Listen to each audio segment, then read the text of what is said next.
بنگلہ دیش میں طلبہ تحریک وزیر اعظم کو لے ڈوبی۔ آرمی چیف کی 45 منٹ کی ڈیڈ لائن پر شیخ حسینہ واجد وزارت عظمیٰ سے استعفیٰ دے کر بھارت فرار۔ ڈھاکہ کی سڑکوں پر عوام کا جشن، بنگلہ دیش کے آرمی چیف کا ملک میں عبوری حکومت کے قیام کا اعلان۔ تشکر ڈیجیٹل کی ویڈیو میں خوش آمدید۔ ناظرین، بنگلہ دیش میں وزیر اعظم حسینہ واجد کے خلاف عوامی احتجاج رنگ لے آیا۔ 2009 سے بنگلہ دیش کی حکمران رہنے والی شیخ حسینہ واجد نے بالآخر استعفیٰ دے دیا اور ہیلی کاپٹر میں سوار ہو کر بھارتی شہر اگرتلا پہنچ گئیں۔ بنگلہ دیش کے آرمی چیف وقار الزمان نے وزیر اعظم شیخ حسینہ کے استعفے کی تصدیق کرتے ہوئے ملک میں عبوری حکومت کے قیام کا اعلان کر دیا ہے۔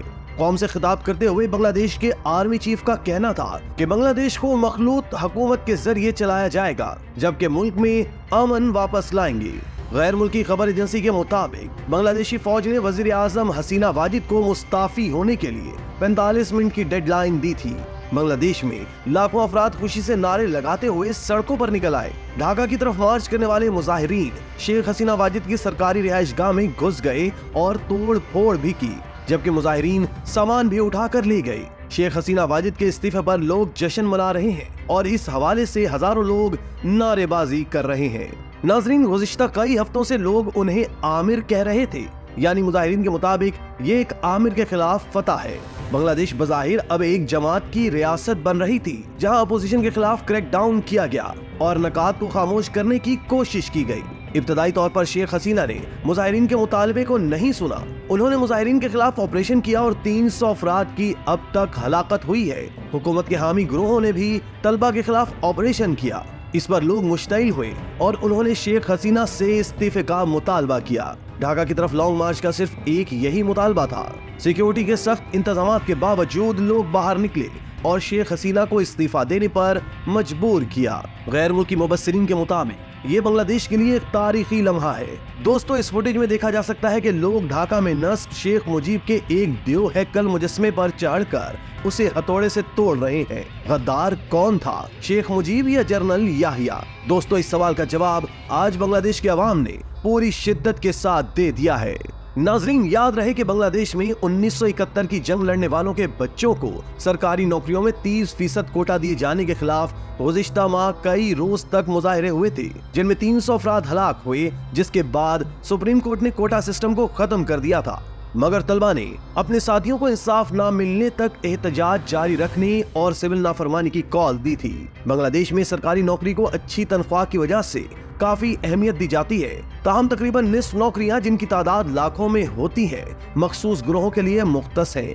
سرکاری نوکریوں کا 1/3 حصہ ان افراد کے اہل خانہ کے لیے مخصوص ہے جنہیں بنگلہ دیش میں آزادی کی جنگ کا ہیرو مانا جاتا ہے۔ تاہم طلبہ کا کہنا ہے کہ یہ نظام متسبانہ ہے اور سرکاری نوکری صرف میرٹ کی بنیاد پر ہی ملنی چاہیے۔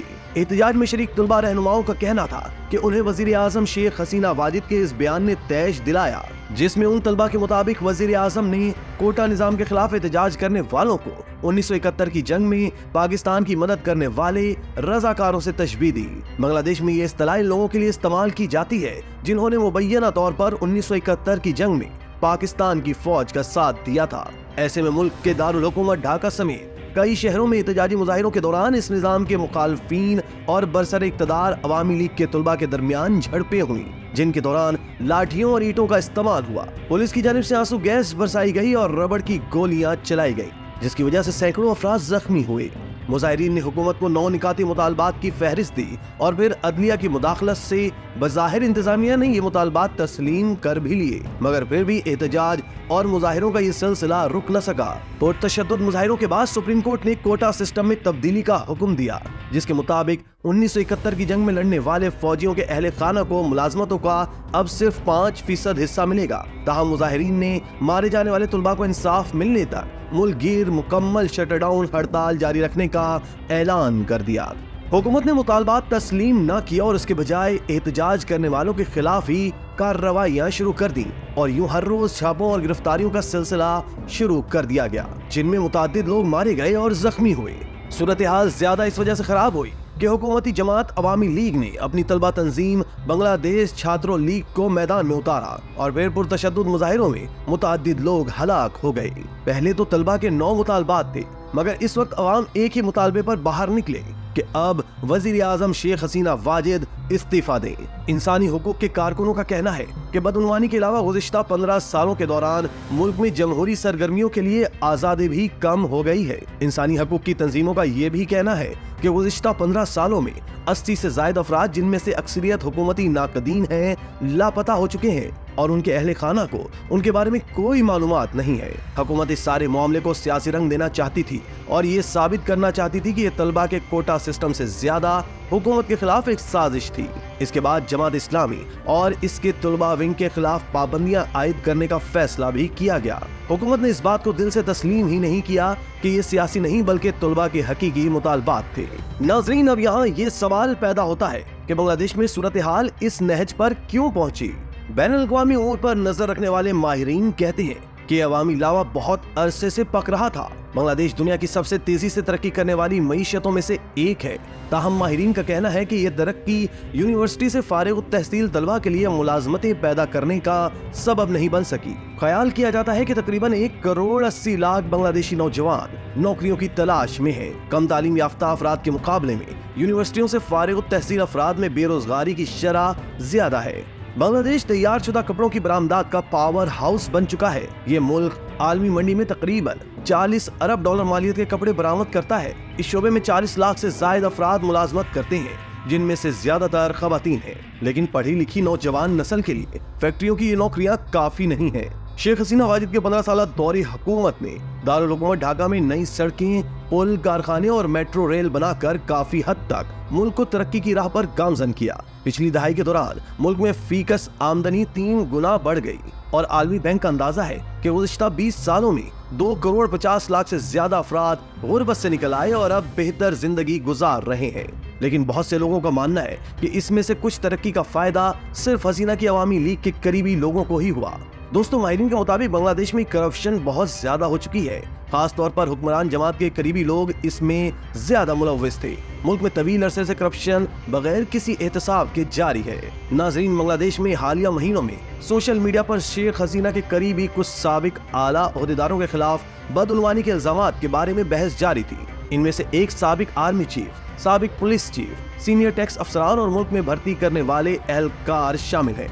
हसीना वाजिद ने गुज़िश्ता हफ्ते कहा था कि बदउनवानी एक देरीना मसला है और वो इसके खिलाफ कार्रवाई कर रही है। ढाका में इस प्रेस कॉन्फ्रेंस के दौरान हसीना ने बताया कि उन्होंने अपनी चपरासी के खिलाफ कार्रवाई की है, जिसके अकाउंट से मुबैना तौर पर 400 करोड़ निकले थे।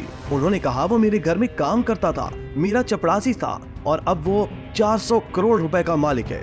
वो हेलीकॉप्टर के बगैर कहीं आ जा नहीं सकता, मगर सवाल ये है कि उसने इतने पैसे कैसे बनाए। मैंने ये जानने के फौरन बाद एक्शन लिया। दोस्तों, बांग्लादेशी मीडिया का मानना है कि इतनी रकम सरकारी ठेकों की लॉबिंग के लिए रिश्वत लेकर ही इकट्ठी की जा सकती थी। बांग्लादेश में इंसदादे बदउनवानी कमीशन ने साबिक पुलिस चीफ बेनजीर अहमद के खिलाफ तहकीकात का आगाज किया, जिन्हें हसीना वाजिद का करीबी साथी समझा जाता है। उन पर मुबैना तौर पर गैर कानूनी तरीकों से लाखों डॉलर कमाने का इल्जाम है। ताहम वो इन इल्जामात की तरदीद करते हैं। मुल्क में महंगाई से लड़ते आम शहरियों ने इस खबर पर खासा सख्त रद्द अमल दिया। इंसानी हकूक के कारकुनों का कहना है कि बदउनवानी के अलावा गुज़िश्ता 15 सालों के दौरान मुल्क में जमहूरी सरगर्मियों के लिए आज़ादी भी कम हो गई है। ह्यूमन राइट्स वॉच की जनूबी एशिया की डायरेक्टर मीनाक्षी गंगोली ने दावा किया कि गुज़िश्ता 3 इंतखाबात में एक मरतबा भी काबिल एतबार, आज़ादाना और मुनसिफाना पोलिंग नहीं हुई। गंगोली का कहना है कि शेख हसीना को शायद अंदाजा नहीं था कि अपना लीडर खुद मुंतखब ना कर पाने के जमहूरी हक से महरूमी बांग्लादेश के लोगों में किस हद तक अदम इत्मीनान का बाइस बन रही है। दोस्तों, फिर इसके बाद वही हुआ जो होता है। अवाम के गैज़ो गज़ब का सैलाब शेख हसीना वाजिद को बहा ले गया और वो मुल्क से फरार हो गई। नाज़रीन, बांग्लादेश की सूरत हाल पर तबसरा करते हुए अर्ज़ वतन पाकिस्तान के सदर अली मंसूर ने कहा कि बांग्लादेश 1971 में नहीं, आज आज़ाद हुआ है। हम आज भी बंगाली भाइयों के साथ इजहार यकजहती करते हैं।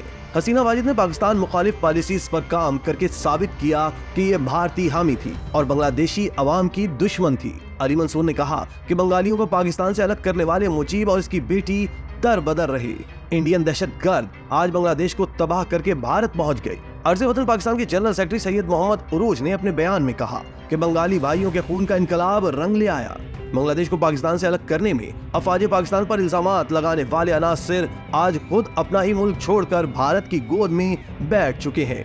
बंगाली अवाम को मुबारकबाद पेश करते हैं। आज हकीकी बांग्लादेश آزاد کروایا۔ انہوں نے کہا کہ آج افواج پاکستان 1971 کے الزامات سے سرخرو ہو گئے۔ بنگلہ دیش میں اس وقت پاک انڈین ایجنٹ تھا اور آج بیٹی ہے۔ اسی طرح کی مزید ویڈیوز کے لیے آپ ہمارا چینل سبسکرائب کر کے بیل کا آئیکن پریس کریں۔ اس کے علاوہ اہلیان کراچی کے لیے روزنامہ تشکر ہر اسٹال پر موجود ہے۔